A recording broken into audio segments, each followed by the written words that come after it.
Hello viewers, জেরোর নতুন আরো একটি ভিডিওতে আপনাদের সবাইকে স্বাগত।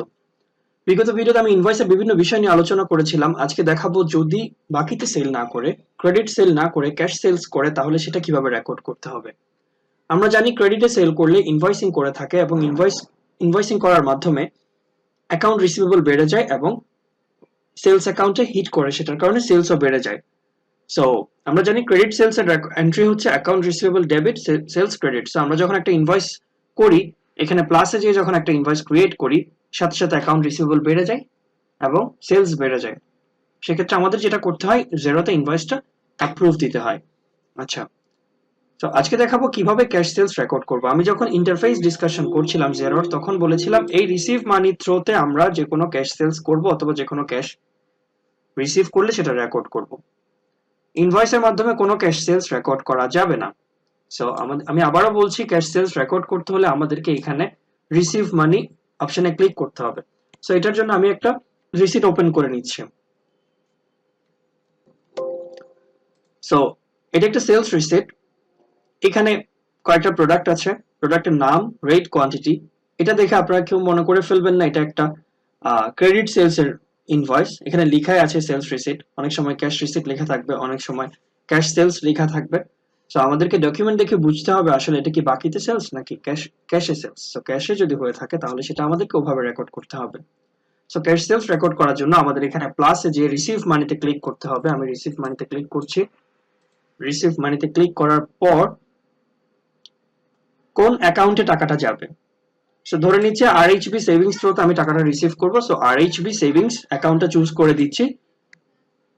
আরএইচবি চুজ করে দেওয়ার পর এখানে আমাদের প্রথম যেটা ফিল করতে হবে সেটা হচ্ছে কার কাছে সেল করেছে সেটা রেকর্ড করা লাগবে। সো আমরা একটু ওপেন করে দেখে নেই। এই যে দেখুন, সেলস মেড টু কার কাছে, জোনাথন ডিলান। ওকে, কপি করে নিলাম কাস্টমারের নামটা।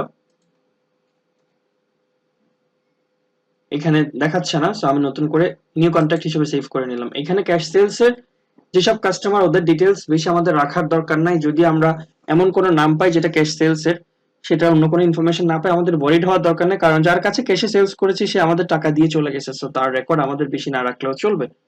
যাক, আমার কোম্পানিতে কার কাছে সেল করেছে এটার থ্রুতে আমি নামটা সেভ করে নিলাম এবং ডেট, কত তারিখে সেলসটা হয়েছে, 10 আগস্ট 2020। সো 10 তারিখ চুজ করে দিতে হবে আমাদেরকে। রেফারেন্স আমরা মূলত যেটা দেখাবো সেটা হচ্ছে চেক নাম্বার। আপাতত এটা দিয়ে রাখছি, বাট ইভেন্চুয়ালি আমরা কিন্তু চেক নাম্বারটা এখানে দেখাবো, কারণ রেফারেন্স মানে হচ্ছে খুঁজে পেতে যেটা দিয়ে সুবিধা হবে সেটাই। তারপর প্রোডাক্ট গুলো চুজ করে দিতে হবে। এখানে কি কি প্রোডাক্ট, আমি একটু নামগুলো যদি একটু খুঁজে দেখি।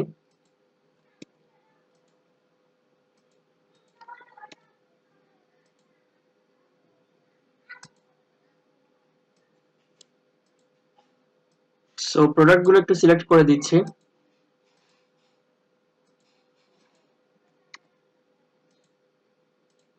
and finally third product is this one. Quantity হচ্ছে 2 3 6।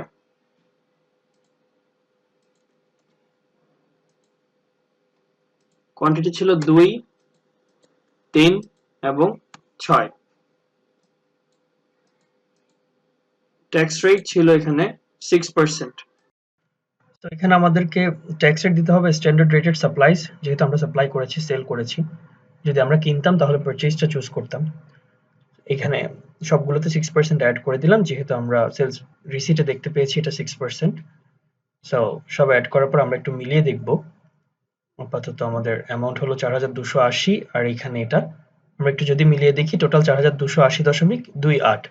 সো আমরা যদি একটু ইনভয়েসটা তার একবার দেখি, ওই যে দেখুন 4280।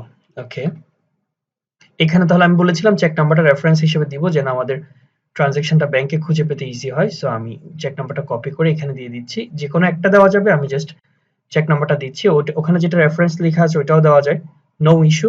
বাট আমার কাছে মনে হচ্ছে চেক নাম্বারটা এখানে মেনশন করাটা বেশি প্রেফারেবল। ওকে, আমার মোটামুটি কাজ শেষ, এখন আমি সেভ দিব।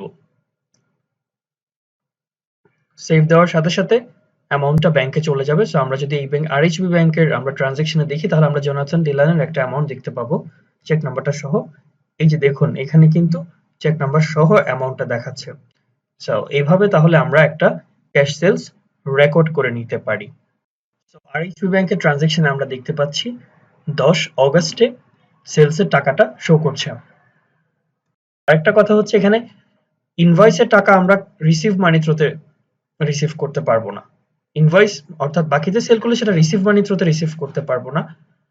ইনভয়েসের টাকা ইনভয়েসের মাধ্যমে রিসিভ করতে হবে। আবার ক্যাশে সেল করে সেটা আমরা ইনভয়েসের মাধ্যমে রেকর্ড করতে পারবো না। ক্যাশে সেলস করলে সেটা আমাদের রিসিভ মানি থ্রুতেই রিসিভ করতে হবে। আশা করি ব্যাপারটা ক্লিয়ার হয়েছে সবার। এই ব্যাপারগুলো খুবই সিম্পল, তারপরও না দেখালে দেখা যাবে ইনভয়েস থ্রুতে কেউ ক্যাশ সেলস রেকর্ড করতে গেলে সমস্যা হবে। আমরা যখন রিসিভ মানি দেই তখনই কিন্তু আমরা এখানে ব্যাংকটা চুজ করে দেই, তার মানে টাকাটা যাবে ব্যাংকে, সো অ্যাকাউন্ট রিসিভেবলে আর হিট হবে না। তাই আমাদেরকে ক্যাশটা এখানে রেকর্ড করতে হবে, ইনভয়েসটা ইনভয়েস ক্রিয়েট করার মাধ্যমেই করতে হবে। সো এই ভিডিও থেকে আমরা যেটা শিখলাম সেটা হচ্ছে ক্যাশ সেলসটা আমরা অবশ্যই রিসিভ মানি থ্রুতেই রেকর্ড করব। আজ তাহলে এই পর্যন্ত, সবাই ভালো থাকবেন।